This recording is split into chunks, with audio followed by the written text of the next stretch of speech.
So naturally now, all in her meditate with that mighty hour. This was the day when Satyavan must die. The day has come. The death has taken place.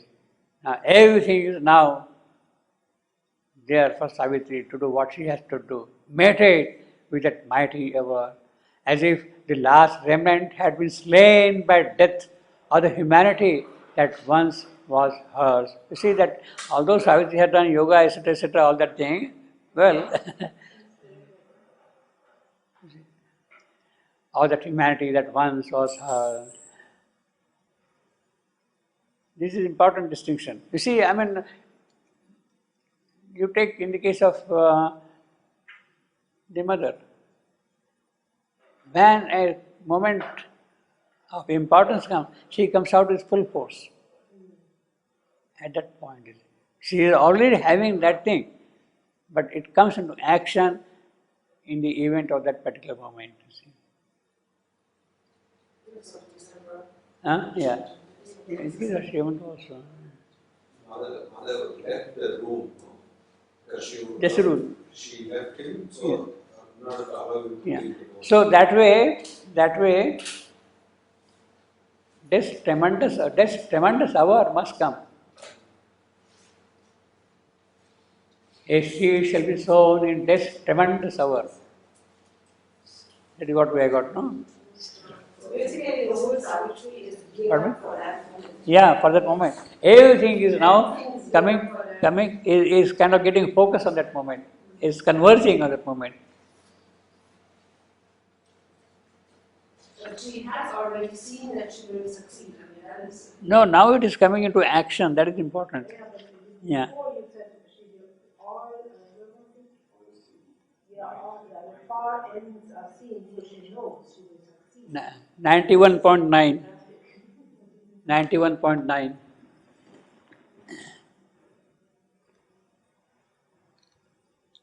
Pardon me? Yeah, okay, yeah. That she knows she will succeed. Yeah. She knows from that moment. As if the last remnant had been slain by death. So again, that is a positive contribution of death. Although he speaks of as if the positive contribution, the remnant had been slain by death. That's the positive contribution of what? Her humanity is no more there now.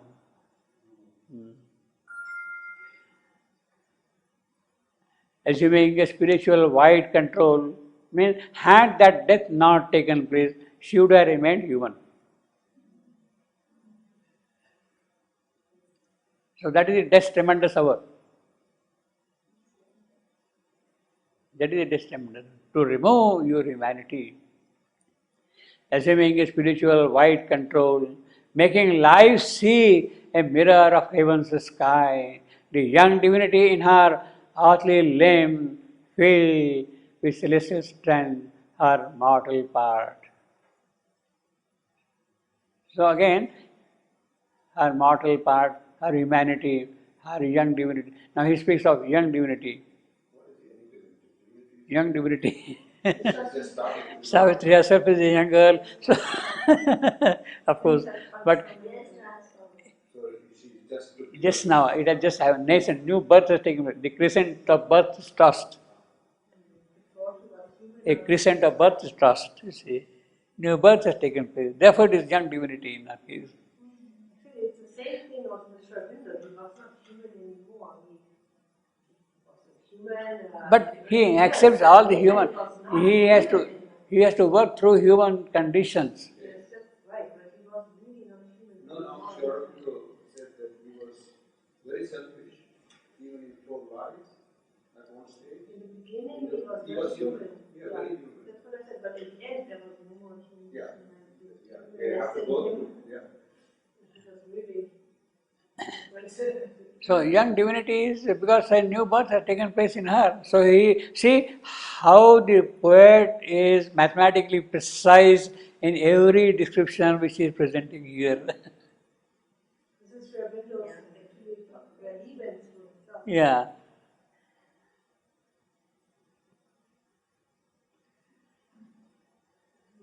And he says, young divinity in earthly limbs, you see.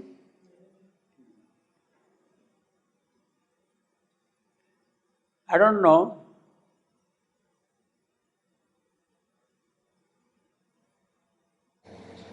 Maybe Aurobindo realized also. whether a young divinity in her earthly limbs, whether this is the early beginning of the physical transformation in the case of Savitri. The moment of death has come. The moment of death has come, the physical transformation begins. This particular death, you see. That is why it is death's tremendous hour. What we hear. In the case of the mother, we of course know the moment she went to withdrew, the process of physical transformation began. That is the death's tremendous hour.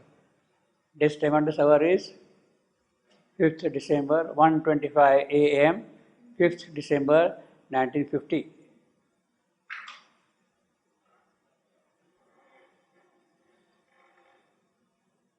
In earthly limbs, the divinity is now taking shape.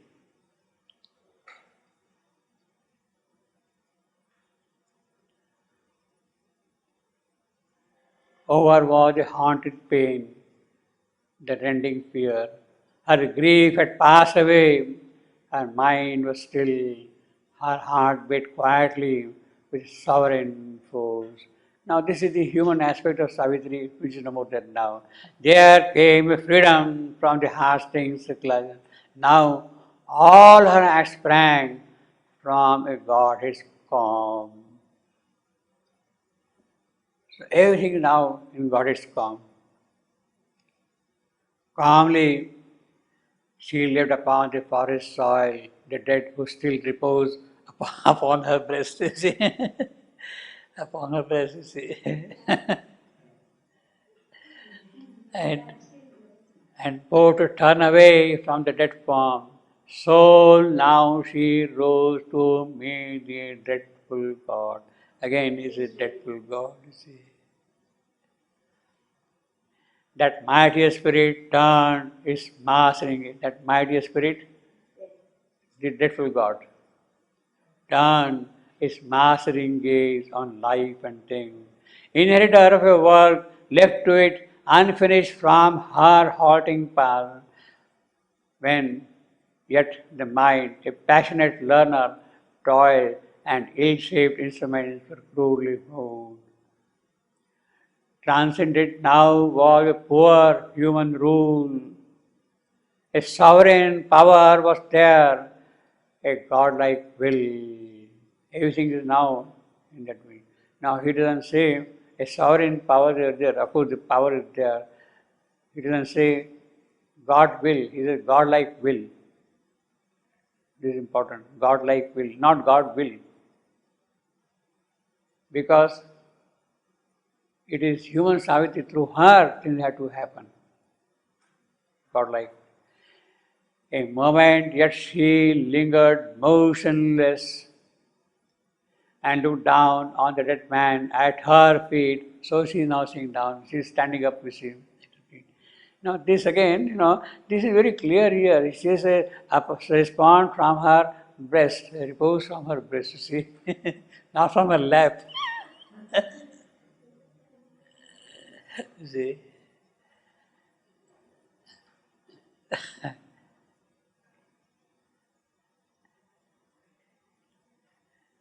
A moment, yet she lingered motionless and looked down on the dead man at her feet.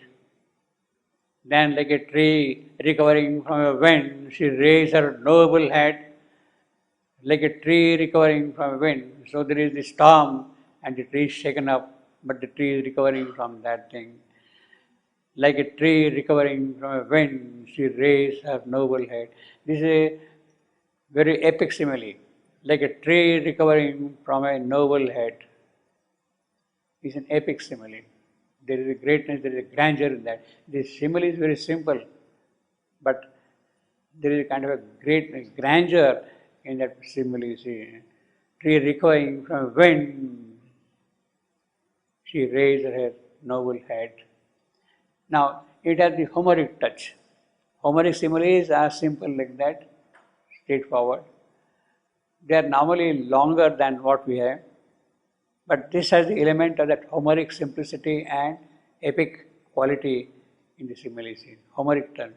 Fronting her gaze, something stood there, unearthly, somber, grand, a limitless denial of all being that wove the terror and a wonder of a shame, wore a terror and wonder. Satyavan is crying with pain and intense agony in his head, and he tells Savitri, there is a cleaving headache that has come to me due to this hard work. This is the story of Savitri as in the Mahabharata, the original story of Mahabharata. There is a cleaving headache that has come to me due to this hard work. He was chopping wood. He wanted to finish out the work quickly in the morning so that he can give more time to his beloved. So he was very vigorously, actively working, you see. Hard work. And, oh Savitri, all my limbs are in agony and there is a burning sensation in my heart. I find myself gravely indisposed. Oh one of few words. Savitri speaks very few words, you see. It appears to me as though sharp spikes are being driven through my head. Come around. I wish to lie down. Oh, blessed and auspicious, as I had no strength to remain standing, let me lie down. And then Savitri, finding him so, immediately went closer to her husband and sat on the ground and took his head in her lap. See? The Sanskrit phrase is Ussangesya Shira. Ussangesya Shira. She's taking her lap, you see. Remembering what Narad had said, that devout woman, observer of the ascetic practices, began reckoning the day, the time, even the hour and the moment. Within a short while, she saw present there a bright person in red attire. Savitri sees a bright person in red attire, with a tiara on his head. Handsome and brilliant, he looked as though the sun god himself had appeared there. Handsome and brilliant, he looked as though the sun god himself has appeared there. His body, dark in hue, was lustrous, and his eyes were blood red. And he had a noose in his hand which inspired great fright. Standing close behind Satyavan, he was steadfastly gazing at him. She, noticing him there, laid aside her husband's head on the ground and stood up with folded hands and trembling in her heart, spoke in an anxious, longing voice to him. I take you to be some noble god as you have form other than the human. I see that you are some noble god because you are not a human form. If it pleases you, pray, tell me who you are and what you propose to do, O God. Yama said, O Savitri, as you are devoted to your husband, and as you practice ascesis, great tapasya, I can converse with you. Know me, O virtuous lady, to be Yama. Your husband Satyavan earthborn as he is, his life is over, and I come to bind him forcibly and take him away with me. Yes, this is what I propose to do. This is what we had, the first conversation between Savitri and Yama in the old story. But the description here is important.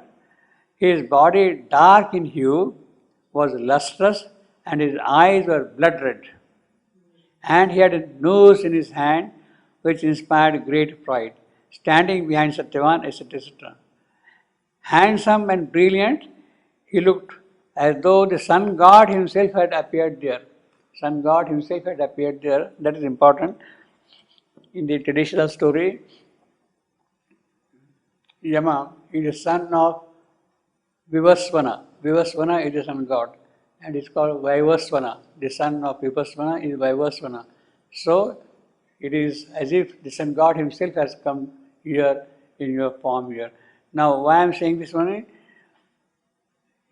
In one phrase, that woe, the terror and wonder of his shape. Because there is luminous and here is black. Both are there simultaneously. The godliness at the same time terror. Both are there. Terror and wonder of his shape. Now, the important point is here, war. Who has worn? The terror. A limitless denial.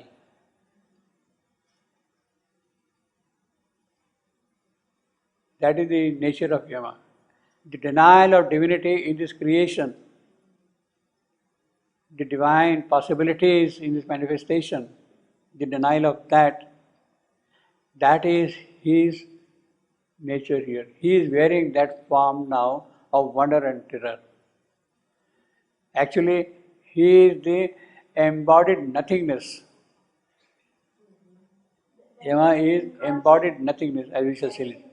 Yes. Embodied nothingness is a phrase which comes here in Savitri. He is embodied nothingness. He comes embodied because he has to meet Savitri. He takes the form. He has to present himself in a definite form and figure.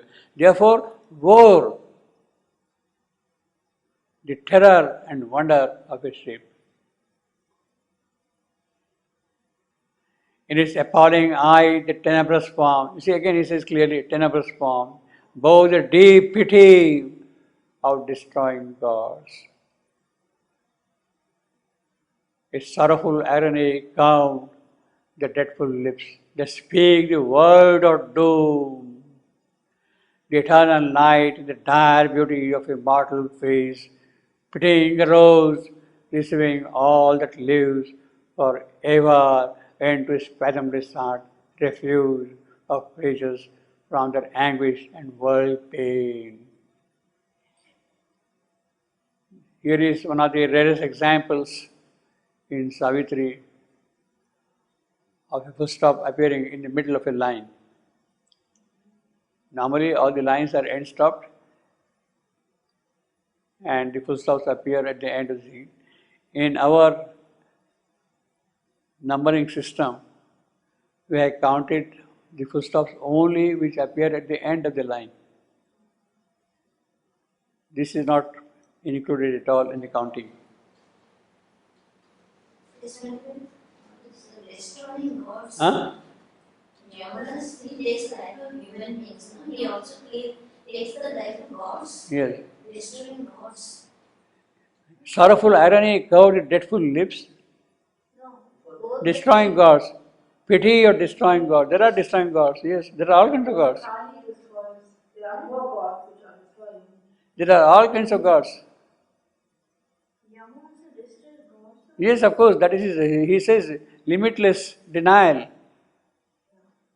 of God. So whatever comes by way of manifestation, you remove it, destroy it. That is his rule. Where is that thing? Why you are afraid of him? No. He takes Yeah, he is, look here, something stood there, unearthly, somber, grand, a limitless denial of being, that wove the terror and wonder of his shape. In its appalling eyes, the tenebrous form, that figure, what we have seen earlier here, bore the deep pity of destroying gods. Yeah. See, I mean, destroy. Yeah, I mean that they are not happy really to destroy, but that is their part, that is their role, and they pity about this creation. A sorrowful irony. In fact, that is why you have got this kind of an irony.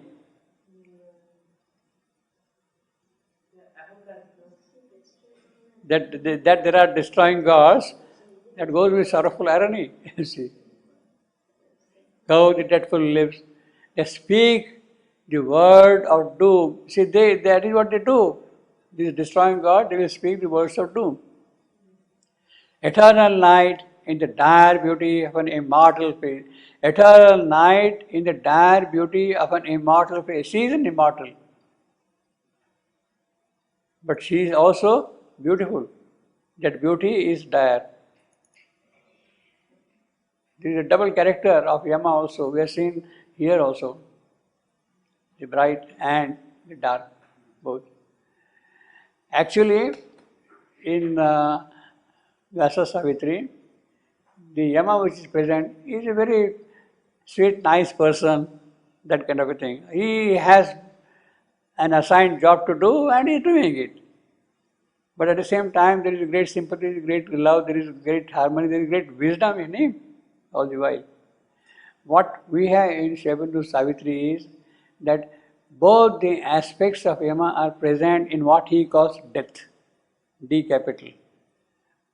In the first part of the whole episode here is the dire aspect of Yama. Later on, that Yama transformed, the bright Yama will come in book 11, the everlasting day. The Supreme himself had taken the dark form and the bright form. So the Supreme is now presenting himself in the dark form. And he is presenting himself in the dark form because he has a concern for this creation. By his action, he is promoting this creation. By destroying, he is promoting creation. Death is a helper. A sorrowful irony curves the dreadful lips that speak the word of doom. Eternal night in a dire beauty. You see what a beautiful thing here. Pitying arose, receiving all that lives forever into his fathomless thought, a refuge of creatures from their anguish. So a refuge. What does that night do? That dire beauty do? She is a refuge of creatures from their anguish and world pain.